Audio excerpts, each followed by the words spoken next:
All right, everybody, I'm Logan Allec. I'm a CPA. Democrats have released the new stimulus proposal in the House. They're calling it the HEROES Act. Over $3 trillion called for. I made a video about it right when I heard about it, and after I put that video out, Meet Kevin also put up a video. And there are mistakes in his video about what the Democrats have proposed. I will tell you exactly what these mistakes are later in this video. Okay? I guess that's what happens when you don't know how to read these things and you put out a video real quick just to get the clicks, right? Look, as a CPA, as a professional, I feel like I have an obligation to correct errors like this, especially errors on trending topics that I know people are very curious about and things that are going to gain a lot of traction right now. I know hundreds of thousands of people are going to watch Kevin's video. They probably already have. And I know some things that he said in there are going to cause immense confusion, so I'm going to clear them up right now by taking you to the actual bill and showing you what the Democrats have proposed in this multi-trillion-dollar bill. Say I'm jealous or whatever, I don't care. Maybe I am jealous that clickbait and erroneous information is more popular on this platform than my accurate content. But the fact is that I take what I do here on YouTube very seriously, and I don't want people to be misled, so I'm going to call out mistakes as I see them. Like, I feel a real obligation to do this right now before this misinformation spreads too quickly, and maybe it already has, I don't know. But before we get into Kevin's recent video, let's talk for a minute about how he was dead wrong for leading all of you on in that the $2,000 a month stimulus was gaining traction, and that implying in titles to videos like this one that Trump and Republicans supported. I mean, this is a joke. Not even Democrats are pushing for it, right? In this bill, the $2,000 a month thing. Just like all these other YouTubers talking about the $2,000 a month, getting millions of views off of it, makes me sick. And I hope you remember when this all clears who told you facts and who told you fairy tales, okay? Keep that in mind. All right, but beyond that clickbait, beyond that speculation, right? And speculating is one thing, okay?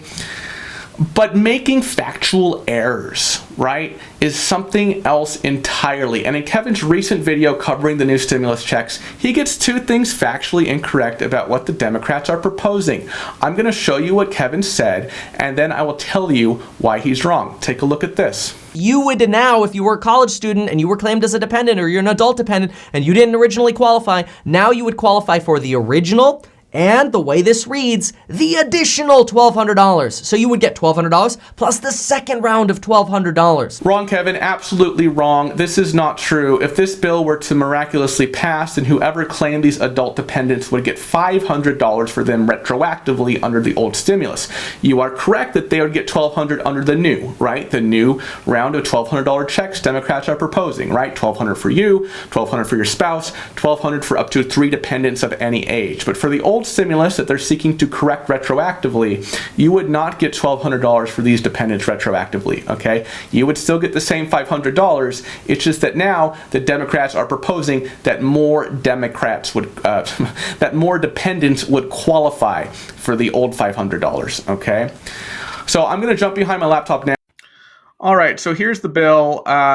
Here, Title I, Economic Stimulus, Subtitle A, 2020 Recovery Rebate Improvements. So recovery rebate, it's referring to the old stimulus, right? Under the CARES Act, those $1,200 payments. And then it says improvements. So it's talking about, hey, we're going to improve those old stimulus payments, right? And the first thing that they want to improve is which dependents qualify for the $500, okay? So if we just look here, right, when it talks about dependents, it says, how are we going to fix the old stimulus with respect to dependents? It says what's going to happen. Section 6428A2 of the Internal Revenue Code of 1986, and I'm going to walk you through that in this other tab, is amended by striking qualifying children and inserting dependents, okay? So here's what it's talking about. So Tax Code Section 6428 is talking about the recovery rebates for individuals. This is talking about the new tax credit, right? That was instituted by the CARES Act for 2020, and how the stimulus payments are going to be a payment in advance of that tax credit, right? So these are the rules, right, for the stimulus. And it's saying here, right, in the case of an eligible individual, there should be allowed a credit, right, and later says that those credits can be paid in advance via stimulus payment. There shall be allowed a credit against a tax imposed for the first taxable year beginning in 2020, an amount equal to the sum of $1,200 right? $2,400 for those filing jointly, plus an amount equal to the product of $500 multiplied by the number of qualifying children. What the Democrats are proposing to do in the HEROES Act is to take out qualifying children, okay, and put dependents there. That's all it's saying in terms of fixing the old stimulus, okay? It nowhere in here does it say we're going to change the 500 here. We're going to change it to 1,200. It doesn't say that anywhere, okay? Right, so it says strike qualifying child and put dependent, strike such child and insert dependent, right? And it said the effective date will be, as if this was how it was written in the original CARES Act, okay? And it says that, additional payments can be made to make up for this.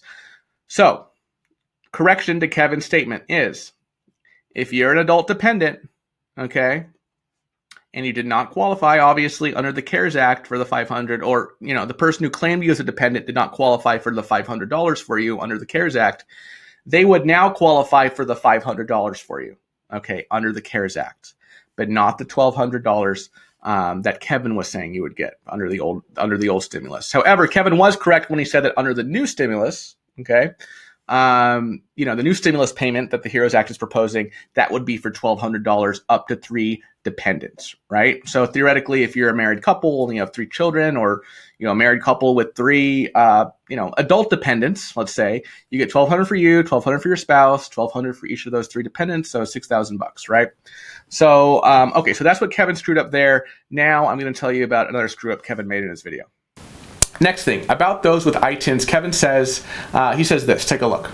Now, as far as somebody with an ITIN, they are still not eligible for this old stimulus check or the new one. This is false, Kevin. Once again, I'm going to jump behind my laptop. All right, where are we? I lost it. So what Kevin was saying was that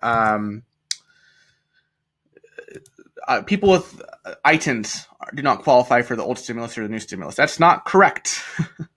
In fact, there's a section in here that specifically qualifies people with ITINs. Okay, so I don't know where Kevin got that notion. Actually, I think I do know where he got that notion, and I'll tell you in a bit. But okay, look at this. Now we're back in the section, right, where they're talking about basically improving the old stimulus, right, which they call recovery rebates.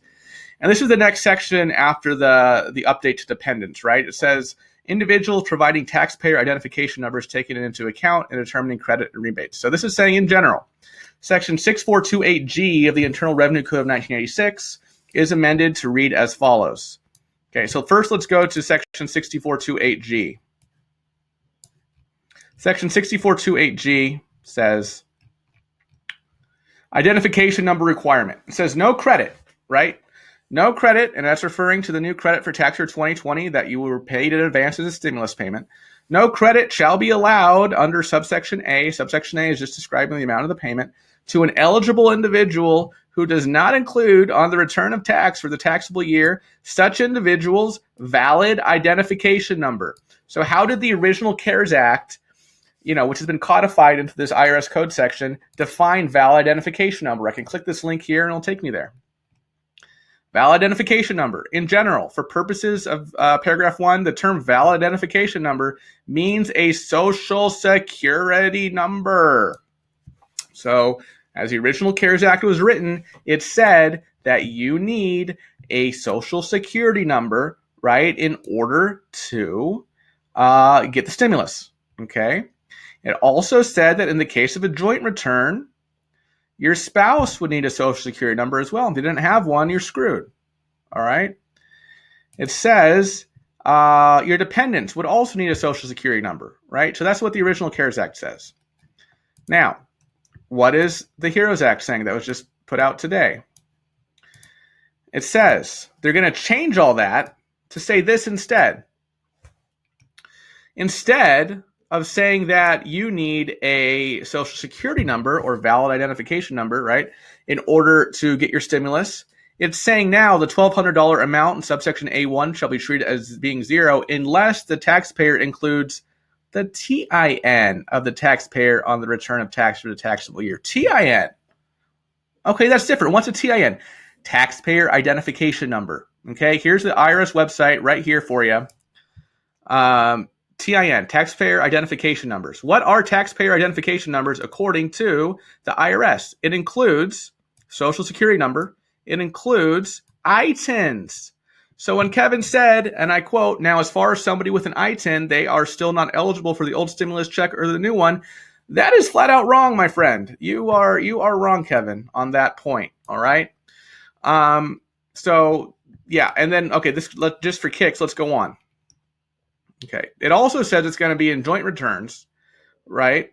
It will be 0 only if the taxpayer identification number of neither spouse is included on the return of tax for a taxable year. So that's saying that if, right, let's say that you are not a non-resident alien and you have a, social security number, right? But you're married to someone who is a non-resident alien, okay? But they have an ITIN.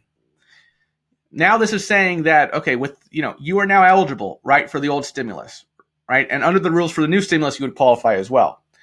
So where I think Kevin's getting confused, and I'll mention this in the video as well later, but, non-resident aliens, okay, still don't qualify, okay?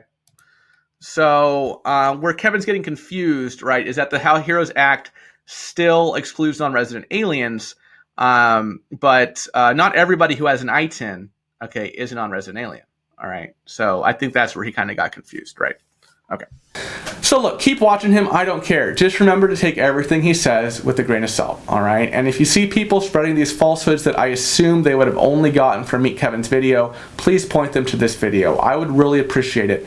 And as always, please remember to spank the like button below so that together we can fight falsehoods, misleading information, and of course these clickbait stimulus YouTubers to make sure that YouTube rewards accurate content rather than crappy clickbait. All right. I'm going to go dig into the Heroes Act again. I'll give you another update later today about other stuff that's in there because there is definitely a lot. All right. So I'll see you then. All right. Bye-bye.